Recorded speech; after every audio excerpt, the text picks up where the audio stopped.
Hello students, welcome in HGUSP channel. This video lecture is for the 12th standard students. In that we started the mechanical properties of the fluid and this is the last point from that chapter. Already I said it is very big chapter. It is the last point from this chapter. In last lecture we have started that applications of Bernoulli's equation. From that applications we completed two applications. First was their speed of efflux and second was their Venturi tube. In this lecture, this is the last point from that chapter. We are going to see the next three applications. Total 5 applications are there. From that 5 we completed 2. Here 3 applications we have to complete it in this lecture. See that these applications are present in our day-to-day life. Daily these are present. That means in these 3 examples, how the Bernoulli's equation is going to work, that we have to see. How it is present and how that Bernoulli's equation is helpful for that lift up of an aeroplane. Okay, see that aeroplane is taking takeoff. ज्यावेळी aeroplane हे take off घेणार आहे त्यावेळी त्याच्यामध्ये Bernoulli's equation हे कशा पद्धतीने workout होतं हे आपण इथं पाहणार आहे. सेकंड जर आपण एक्झाम्पल बघितलं तर working of an atomiser. Atomiser is one of the device. तो असा एक डिवाइस आहे की ज्याचा वापर सीधर फॉर इमिटिंग द वॉटर. आपण त्याच्या मदतीने ॲटोमायझरच्या मदतीने आपण काय करू शकतो, एखादं लिक्विड इमिट करू शकतोय, वॉटर इमिट करू शकतोय किंवा त्या एखाद्या कलरसाठी आपण त्याला परफ्यूम इमिट करू शकतोय. मग त्याच्यामध्ये हे प्रिन्सिपल कसं वापरलं जातं हे आपल्याला बघायचं. Next is the blowing of roof by the stormy wind. म्हणजे ज्यावेळी मोठे वादळ वगैरे येते त्यावेळी ते घराचे छप्पर वगैरे उडून जातात, ते लिफ्ट ऑफ होतात, त्याच्यामध्ये आवाज येतो वाऱ्याचे. ह्याच्यामध्ये पण बर्नौलीज इक्वेशन कसं वापरलं जातं ते आपल्याला बघायचं. तर ह्यातला पहिलाच वेळ तो आपण बघूया, lift up of an aeroplane. See we know the weight of that aeroplane. In that aeroplane how that aeroplane will take off, lift off. ते कसं उचललं जातं त्या प्रोसेसमध्ये, एरोप्लेनला उचलल्या जाण्याच्या प्रोसेसमध्ये जे प्रिन्सिपल वापरलं जातं that principle is the Bernoulli's equation. See there, here the shape of that, it is the cross section area of the wing. We know, आपल्याला माहिती आहे एरोप्लेन जर असेल, aeroplane is present with the wings. आपण साध्यातले खेळण्यातले जर aeroplane बघितलं, it having the wing. So here the shape of that wing, the cross section area of shape of wing is shown here. इथे जी diagram दाखवली दिलेली ही कशाचा cross section आहे, एरोप्लेनला present असणाऱ्या विंगचं जे क्रॉस सेक्शन आपण एरिया घेतला आहे तो आपण इथं दाखवला. सी कधी एरोप्लेन टेक ऑफ घेण्याच्या वेळेस what happen, first of all the aeroplane runs on the runway. तिची धावपट्टी असते तिच्यावरती सुरुवातीला एरोप्लेन रन होते. After some time it will take off. असं होत नाही की एरोप्लेन स्टार्ट केल्या टेक ऑफ घेते असं नाही. मग ते धावपट्टीवरती ज्यावेळी एरोप्लेन रन होतं and afterward it will take, त्यानंतर ते टेक ऑफ घेणार आहे. ह्या प्रोसेसमध्ये रन होऊन टेक ऑफ घेताना इथं जे बर्नौलीज इक्वेशन ॲप्लिकेबल आहे ते आपण इथं बघणार आहे. Okay, so in that see there here the wing, its shape is their aerodynamical shape. हा जो शेप आहे त्याचा एरोडायनॅमिकल शेप आहे. आता एरोडायनॅमिक्स म्हणजे काय, वायुगतीय शास्त्र. त्याच्यामध्ये हवा पण असणार आहे, त्या हवेला वेग असणाऱ्या हवेचा जो अभ्यास करणारं शास्त्र असेल त्याला आपण वायुगतीय शास्त्र असं म्हणतो. त्याच्यानुसार जो ॲप्लिकेबल आपल्याला हवा असणारा जो शेप आहे त्याचा एरोडायनॅमिकल शेप ऑफ द विंग. तो जो विंग आहे त्याचा जो शेप आहे तो एरोडायनॅमिकल शेप आहे. आता इथे जर आपण बघितलं, here the stream lines of air are present below and above the wing. हा जो विंग आहे हा क्रॉस सेक्शन एरिया आपण सांगितलं. Above that wing there is a stream lines of the air are present and also below the wing the streamlines of air also present. If we can see properly above the wing the streamlines of air are crowded and this portion will become a narrow. Okay, here we can see that streamlines are going properly, in between them space are present, they are parallel to each other. We have taken the example of the river.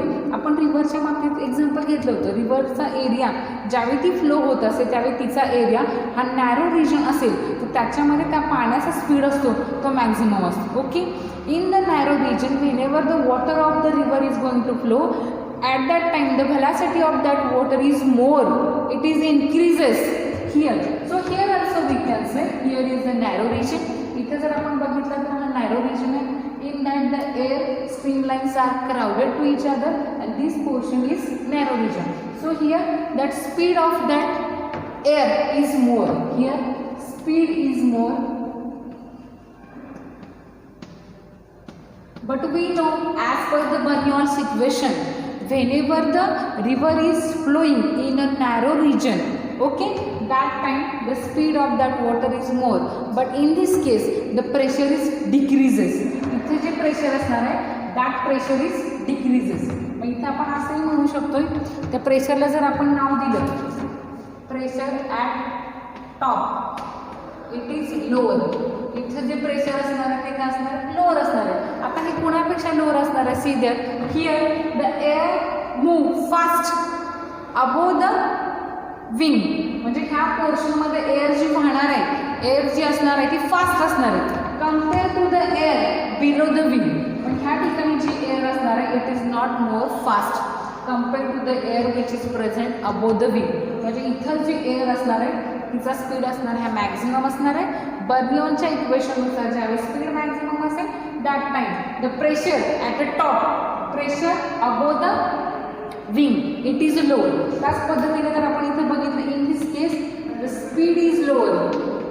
इथं speed जो असणार आहे तो काय असणार आहे कमी असणार आहे. का कारण इथला जो रिजन आहे हा वायडर रिजन आहे. आपण नदीच्या रिव्हरच्या बाबतीत बघितलं whenever the water of a river is flowing in a wider region it's the flow of that water is decreases its speed is decreases. Otherwise we can say that water will appear as like a still water. म्हणजे ते एकदम शांत water आपल्याला दिसतो. But in this case if speed is lower so we can say here the pressure at bottom we can say bottom means below the wing and top means top of the wing. Otherwise above the wing. इथे जे ते विंगच्या वरचा भाग आपण घेतलाय विंगचा टॉपचा भाग आणि हा विंगचा कुठला आहे बॉटमचा भाग.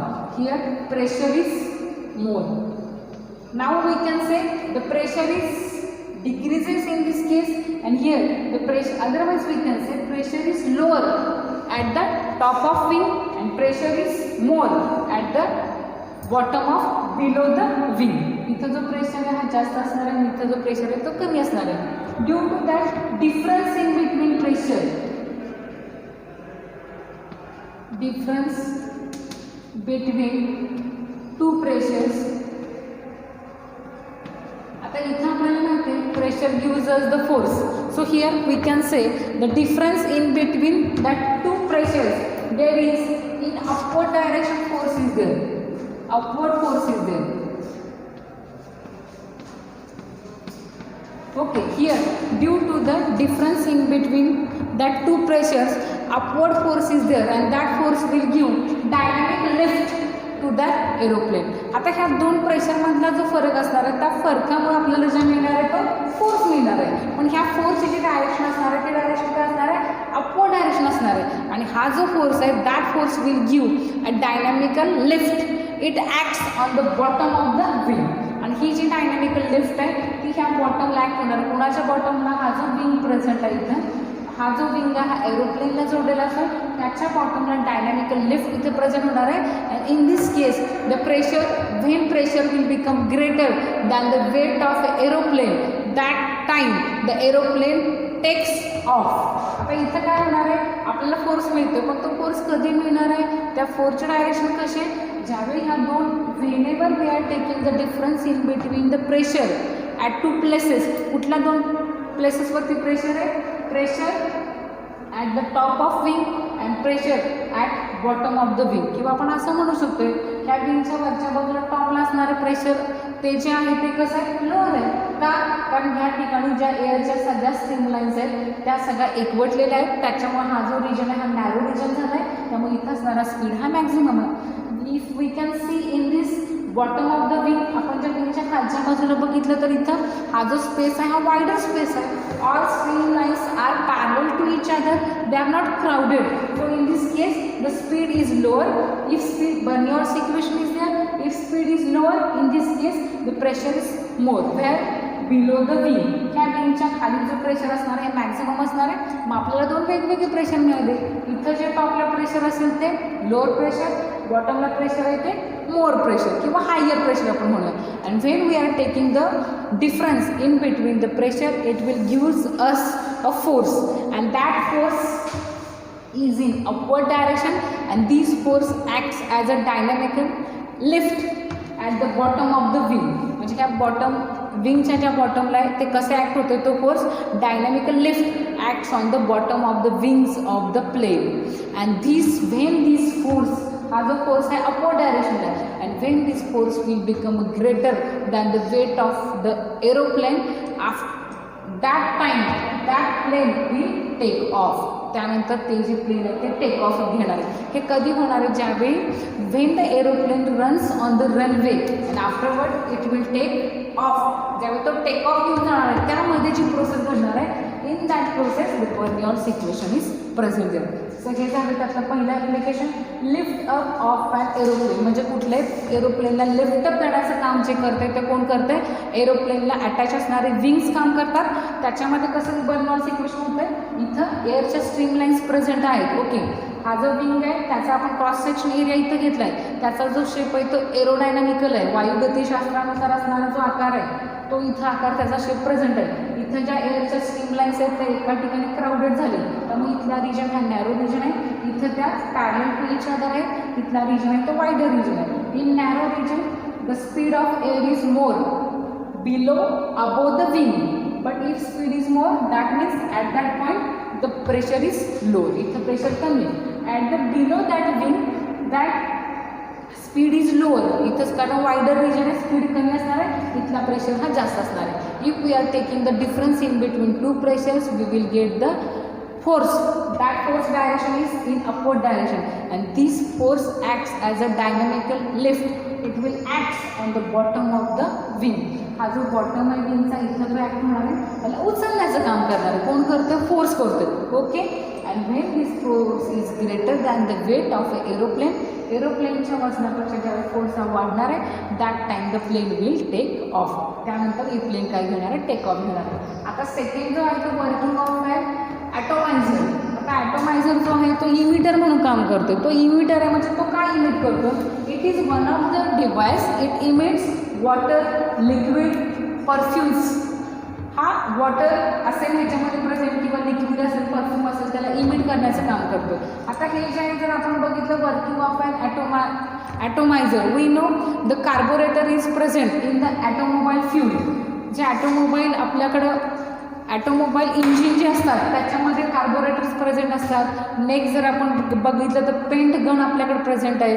Next we can say there perfume scent sprays are there and insect sprayer जे असतात म्हणजे फवारे मारण्यासाठी आपण इन्सेक्ट्स म्हणजे कीटकनाशकांचे जे फवारे वगैरे मारतो त्याच्यामध्ये पण हे वर्किंग ऑफ अॅन ॲटोमायझर म्हणजे तो जो डिव्हाइस आहे तो इमिट करतोय. कोणाला इमिट करतोय लिक्विडला करू शकतोय वॉटरला करतोय परफ्यूमला करतोय.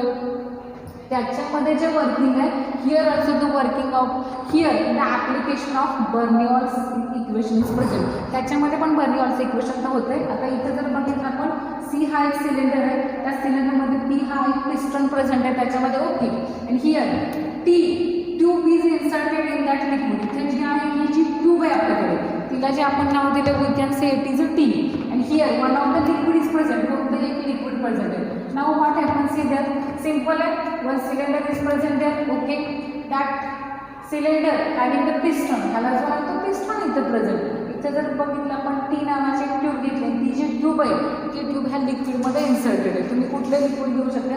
मग ह्याच्यामध्ये जे प्रिन्सिपल आहे ते बर्नियॉल्सचं प्रिन्सिपल. आता इथं exactly what happen in this okay that T tube is dipped in the liquid. Okay it is dipped in the liquid at the top of that tube what happen high speed we can say at the top of that tube high speed.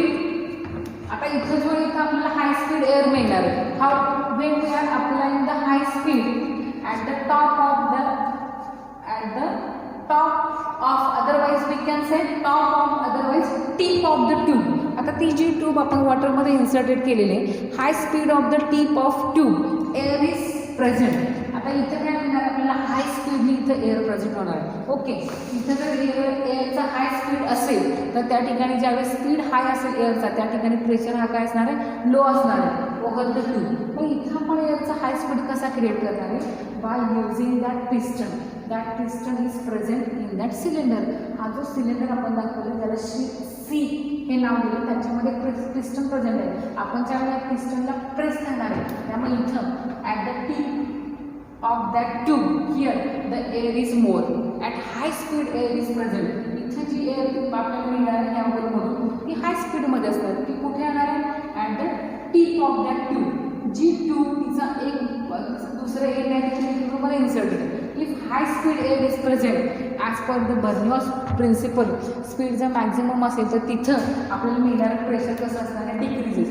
That high speed air it maintain the low pressure overall the tube. मग ह्याच्यामुळे काय होणार आहे की ह्याच्यामध्ये low pressure आहे ते maintain करणार आहे. And due to that the high speed at the tip of the tube it will because of it that liquid which is present in that container it will rises in the tube. म्हणजे ह्याचा अर्थ काय? आपण काय करतो की इथं जो सिलेंडर आहे त्याला एक पिस्टॉन प्रेझेंट आहे. ओके, आपण अरेंजमेंट अशा पद्धतीने केली की ज्यावेळी आपण इथं जर आपल्याला ह्या ट्यूबच्या टिपला म्हणजे इथं ह्या पॉईंटला जर आपल्याला हवा आपण कमी किंवा जास्त करू शकतो. ती कोणाच्या मदतीने? हा जो सिलेंडर आहे हा आपण याच पद्धतीने आपण अरेंज केलं आहे. त्याच्यामध्ये एक piston present. Okay, whenever we are pressing the piston okay here we can create the pressure. इथं आपल्याला मॅक्झिमम हवा मिळू शकते. Okay, at high speed of the air काय होईल? त्याच्यामध्ये जर स्पीड हा मॅक्झिमम असेल तर तिथं जे प्रेशर आहे over that tube the pressure is decreases. Okay, and here the air is blown. इथं काय होणार आहे? At high speed of air at the tip of a tube the air is blown by the piston P of the cylinder C. ह्या C मध्ये जो piston आहे त्याच्यामध्ये तिथं काय होणार आहे? एअर इज ब्लोन होणार आहे. इथं एअर ब्लोन होणार आहे. And due to that high speed the pressure is decreases over the tube. त्याच्यामुळे त्या ट्यूबमधलं प्रेशर काय होणार? Decreases. And due to which हे जे डिक्रीज होणारं प्रेशर आहे त्याच्यामुळं the liquid it is rises in that tube. Here we can get the spray. त्याच्यामुळं इथलं जे प्रेशर आहे हे जे डिक्रीज झाल्यामुळे काय कशाला मदत करत आहे? ह्या ट्यूबचा दुसरा जो एंड आहे हा ओपन एंड इथं प्रेझेंट आहे. ओके, ह्या एंडला आपण काय केलं की एअरला क्रिएट केलेलं आपण. ओके, एअर हाय स्पीडमध्ये एअर झालेली आहे आपल्याला इथं ती एअर ब्लोन होते इथं आणि त्याचं हे जे दुसरं टोक आहे हे लिक्विडमध्ये प्रेझेंट आहे. Due to that high speed at the tip of the tube इथं असणार air is blown. High speed air is present that means the pressure is decreases. We know Bernoulli's principle that pressure is decreases over the tube and it will helps. Otherwise because of that what happened? Bernoulli's equation that liquid it is rises in that tube and here we can get the spray. Okay, so here we can say due to that blown of the air small droplets these are with the expelled air. म्हणजे इथं जे liquid आहे हा ट्यूबमधून वरती येणार आहे. इथे जी air आहे ती ब्लोन होणार आहे. त्याच्यामुळे छोटे छोटे ड्रॉपलेट हे एअरमध्ये काय होणार आहे? Spelled in the air. म्हणजे आपण जे स्प्रे मारण्याचं काम बघतो की त्याच्यामध्ये हाऊ दॅट कलर आपण जर पेंटसाठी स्प्रे बघितला असेल तर त्याच्यामध्ये ह्या पद्धतीने जी पेंट प्रेझेंट आहे ह्या पद्धतीने इथं येते. Okay, so this is also one of the application of that Bernoulli's equation working of an atomize. This is second one. Last one it is blowing off roofs by the storming winds. आता हे blowing of म्हणजे आपण जर बघितलं साधं example आहे ह्याचं. जर मोठा वादळ वगैरे जर आला असेल मोठ्या प्रकारे वादळ असेल वावटं असेल तर मोस्टली जे छप्परच असतात रोड छप्पर घराचे छप्पर आहे ते उडून गेल्यासारखे पण आपल्याला वाटतात. कधी कधी घरामध्ये त्या वाऱ्याचा घुमल्यासारखा असा ब्लोईंग ऑफ वाऱ्याचा जो आवाज येतो जोर जोरात येतो. मग असं का होतं? If we are going to see ते कधी घडतं? स्ट्रोमिंग विंड म्हणजे ज्यावेळी वादळासारखं वाऱ्याला त्यावेळी तिथं असणारा तो वेगही खूप असणार आहे. नॉर्मल वाऱ्याच्या बाबतीत होत नाही. स्ट्रोम आपल्याला माहिती वादळ वावटं ज्याला म्हणतो आपण वादळ स्ट्रोमिंग विंड त्या वाऱ्याचा वेग हा खूप प्रचंड असणार आहे. त्यावेळेस there is blowing off roofs by the storming wind. See simple diagram is there. One of the house is shown in that. So here whenever the storming winds are present the streamlines of that wind they are going in such way. Here we can say it having the high speed. Here storming wind means speed is more.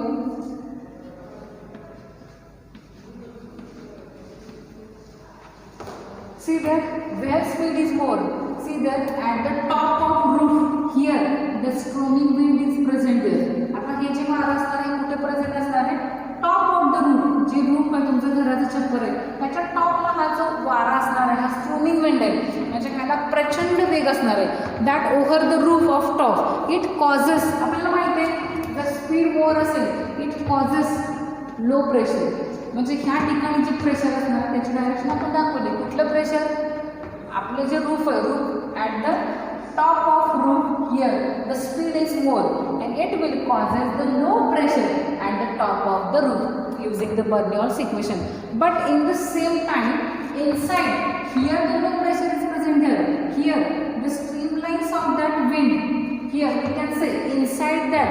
आता घराच्या बाहेर जे ते वारं जास्त आहे त्याचा speed हा मॅक्झिमम आहे. स्पीड ज्यावेळी मॅक्झिमम असणार आहे त्यावेळी तिथं असणारं प्रेशर कसं असणार आहे? कमी असणार आहे. But due to that Bernoulli's principle the air below the roof म्हणजे काय? घराच्या आतमध्ये the air below the roof it will appear still. घराच्या आत असणारा जो वारा असणार आहे तो एकदम शांत आपल्याला संत असं दिसणार आहे. But what happen here the pressure is low and air below the roof म्हणजे घराच्या आतमध्ये जी हवा असणार आहे ती असणार आहे ती एकदम शांत आहे. Still it will appear still air due to this here the pressure is more. म्हणजे घरामध्ये जो प्रेशर क्रिएट होणार आहे तो मॅक्झिमम असणार आहे. We can say that the pressure below the roof that is inside the house it is more. So here the pressure is lower at the top of roof. Here the pressure is more inside the house, otherwise we can say below the roof. So the pressure difference in between, if we are taking the pressure at the top of roof is lower, the pressure inside the room, otherwise we can say below the roof, it is maximum if we are taking the pressure. But here inside the room atmospheric pressure is there. आता घरामध्ये जी हवा आहे ती आपल्याला शांत दिसणार आहे. Okay, तिचा स्पीड हा कमी असणार आहे कोणापेक्षा? रूफ रूफच्या म्हणजे आपलं जे घराचं छप्पर आहे त्याच्या टॉपवरती जर आपण गेलो तर तिथं आपल्याला जी हवा आहे ती जास्त दिसणार आहे. मग इथं आपल्याला प्रेशर डिफरन्स मिळतो. पण घरामधलं प्रेशर आपण जे कन्सिडर करणार आहे we are going to consider as a atmospheric pressure and we are getting the difference in between that two pressures and that difference in between two pressure it will lift up the roof of that house and then blown off by the wind as so. मग इथे जे होणार आहे की त्याचं हवेचा आवाज पण इथे मिळणार आहे blowing off of roofs by the stormy wind. Very simple. म्हणजे ज्यावेळी आपण पावसाळ्याचा सीझन असेल किंवा अवकाळी पाऊस जो पडतो आपण त्याला असं म्हणतो त्यावेळेस इथं जे असणार आहे वारं जे असणार आहे स्ट्रोमी म्हणजे वादळ. ज्यावेळी वादळ वगैरे येणार आहे किंवा सोसाट्याचा वारा सुटला जाणार आहे त्यावेळी काय होणार आहे आपण जर हे घराचं जे रूफ आहे at the top of the roof the speed of that air wind म्हणजे तो नुसती साधी हवा नसणार आहे तो मोठं वादळ असणार त्याचा स्पीड हा मोर असणार आहे. Due to the Bernoulli's equation if the speed is more it will decreases the pressure. That means at the top of the roof we can say the pressure is decreases. But in another side the air which is present inside the home, otherwise we can say below the roof, that air is still air. And in this case here the pressure is more and here we can say it is an atmospheric pressure. And whenever we are taking the difference in between that two pressure, the pressure at the top of roof is lower, the pressure inside the room otherwise below the roof it is more. And if we are taking the difference in between that two pressure, that difference will lift up that roof. हे जे घराचं छप्पर आहे उचललं जाणार आहे आणि here we are getting the blowing off the roof. आपण मोस्टली जे वादळ वगैरे येतं त्यावेळी मोस्टली घरांचे जे छप्पर्स असतात रूफ्स असतात ते उडून जातात किंवा त्या घरामध्ये हवेचा पण जोरामध्ये आवाज येतो. So in this case the roof is lift up because of the difference between the pressure at the top of roof and the pressure below the roof. It is lift up that roof and then blowing off. इथे जे होणार आहे की त्याचं blowing of होणार आहे. So in this way हे जे तीन आहेत हे बर्नॉल्स इक्वेशनचे 3 ॲप्लिकेशन्स आहेत. त्याच्यामध्ये पहिला जो आहे तो lift up of an aeroplane, दुसरा जो आहे working of an atomizer, blowing off roofs by the stormy wind. Mostly they are ask in state board. State बोर्डला हे आपल्याला विचारले जाऊ शकतात 2 किंवा 3 मार्कासाठी, किंवा 2 मार्काचा छोटा क्वेश्चन विचारला जाऊ शकतो की write the applications of the Bernoulli's equation. आणि ह्याच्यावरती जर थेरॉटिकली विचारलं गेलं तर ते 3 मार्कासाठी येऊ शकतं की कुठले पण 2 ॲप्लिकेशन्स लिहिण्यासाठी. Okay, this way we completed the mechanical properties of fluid. हा जो चॅप्टर खूप दिवसांपासून सुरू आहे तो आपण संपवलेला आहे. नेक्स्ट लेक्चरमध्ये आपण त्याचे MCQ घेऊ आणि त्याच्यानंतर त्याच्यावरती असणारे एक्झाम्पल आपण सोडवण्याचा प्रयत्न करू. आय होप तुम्हाला हा व्हिडिओ समजला असेल. थँक्यू.